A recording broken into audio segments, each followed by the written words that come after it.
Assalamualaikum warahmatullahi wabarakatuh. Berikut ini adalah pembahasan soal USP BKS Matematika Wajib tahun 2020. Selamat belajar. Soal nomor 11, banyaknya permutasi yang mungkin disusun dari huruf-huruf pada kata laba-laba lucu adalah. Ini adalah materi peluang kejadian di kelas 12 semester 2 dengan submateri kaidah pencacahan. Oke, yang pertama soal di atas kita tahu bahwa soal tersebut adalah jenis dari permutasi dengan unsur yang sama. Jadi macamnya permutasi itu kan banyak, salah satunya adalah permutasi dengan unsur yang sama. Jadi seperti ini, penyelesaiannya adalah tinggal kita hitung berapa banyaknya huruf pada kata yang dimaksud. Laba-laba lucu di sini ada berapa huruf? Ada 12. Oke, di sini berarti 12. Kemudian tinggal dibagi ada berapa huruf yang sama. Di sini misal mulai dari huruf L. L-nya ada 3. Berarti dibagi L-nya sebanyak 3 faktorial dikalikan berapa lagi yang sama? Ada A-nya 4. 1, 2, 3, 4. 4 faktorial, sisanya kita hitung B. B-nya ada 2. Kemudian U. Udah seperti ini, berarti tinggal kita jabarkan dulu. Ini 12, 11, 10 semuanya dikalikan sampai terakhir saya kalikan 4 faktorial sehingga bisa kita sederhanakan dengan bagian bawah ini. 3 faktorial saya jabarkan 3 kali 2. 4 faktorial saya biarkan karena nanti bisa disederhanakan dengan yang bagian atas. 2 faktorial hasilnya 2, kemudian ini juga hasilnya sama. Kalau kita sederhanakan 4 faktorial dengan 4 faktorial kita sederhanakan, kemudian 3 kali 2 itu adalah 6, bisa kita sederhanakan juga. Kemudian 2 kali 2 bisa kita sederhanakan dengan 8 dan menyisakan angka 2. Sisanya tinggal kita kalikan semua angka yang ada di sini dan hasilnya adalah 831.600.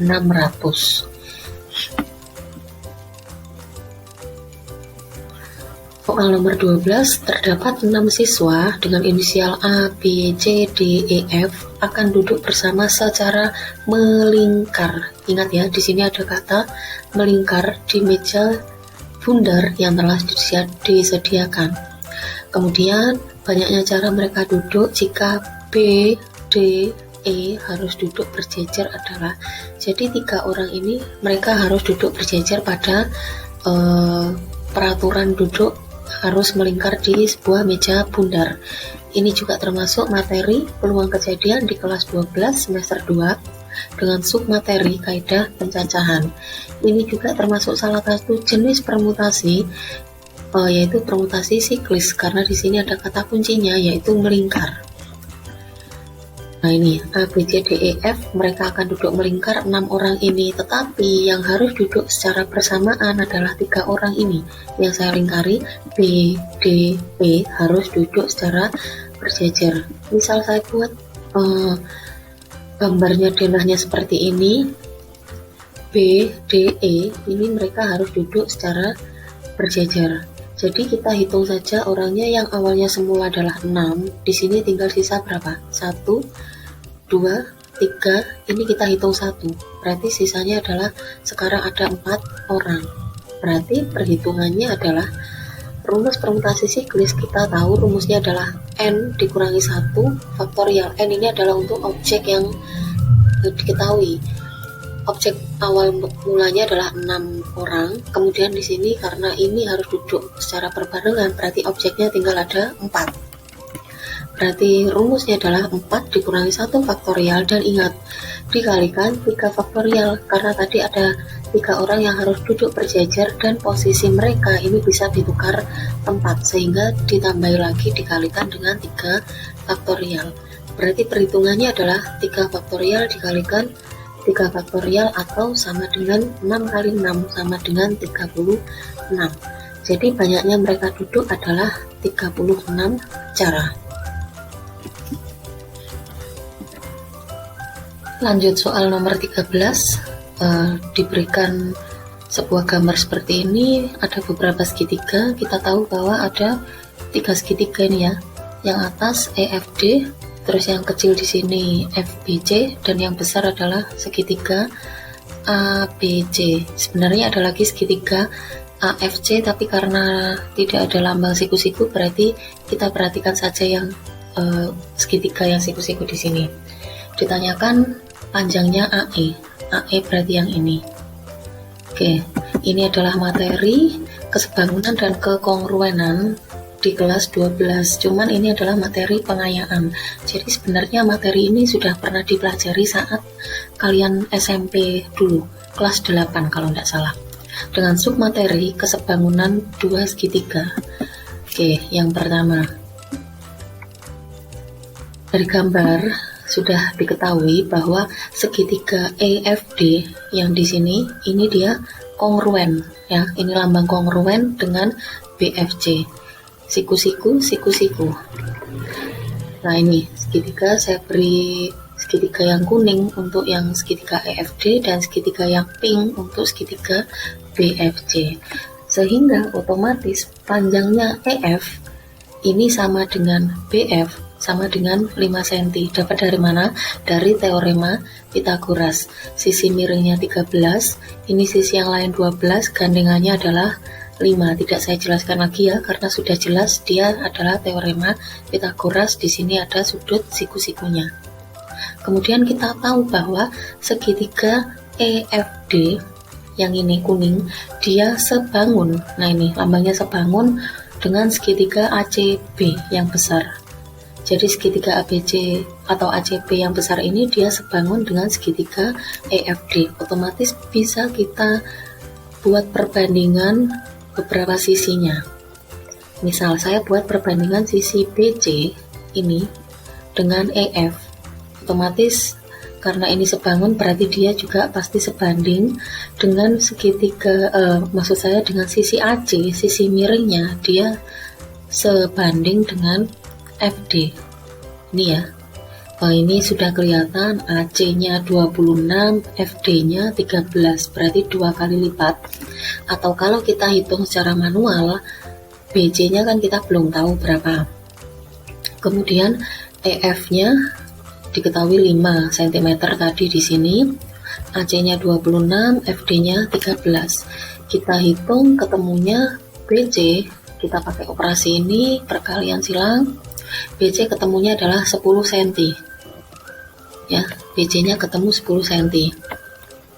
Oke, selanjutnya kita cari panjangnya AB pakai teorema Pythagoras juga. Sisi miring berarti 26 kuadrat dikurangi sisi yang lain, baru saja kita temukan tadi, kita hitung, berarti 26 kuadrat dikurangi 10 kuadrat, kita akarkan, hasilnya adalah 24 cm. Kemudian kalau kita mencari yang ditanyakan soal, panjangnya AE, berarti dari AB keseluruhan tadi 24, tinggal kita kurangi dengan yang sudah diketahui di awal tadi, dikurangi EF dan dikurangi FB, berarti 24 dikurangi 5 dikurangi 5, panjangnya AE adalah 14 cm. Soal nomor 14, jika diketahui 5 segi 4 beraturan dengan titik puncaknya adalah T dan bidang alasnya adalah ABCD yang semua rusuknya sama panjang, maka besar sudut antara TA dengan bidang alas adalah berapa derajat? Ya, ini adalah termasuk materi dimensi 3 di kelas 12 semester 1 dengan submateri sudut. Oke, misal saya gambarkan limasnya seperti ini, titik puncaknya T dan bidang alasnya adalah ABCD. Kemudian yang ditanyakan adalah sudut yang terbentuk antara TA ini rusuknya dan bidang alasnya ABCD. Sudut yang terbentuk adalah berapa derajat? Oke, misal saya buat perpotongan diagonal bidangnya AC dengan BD, saya anggap perpotongannya adalah titik O, maka sudut yang terbentuk adalah sudut TAO. Jadi kan antara garis ini dengan bidang alas, sudutnya adalah ini, atau saya beri nama sudutnya adalah TAO.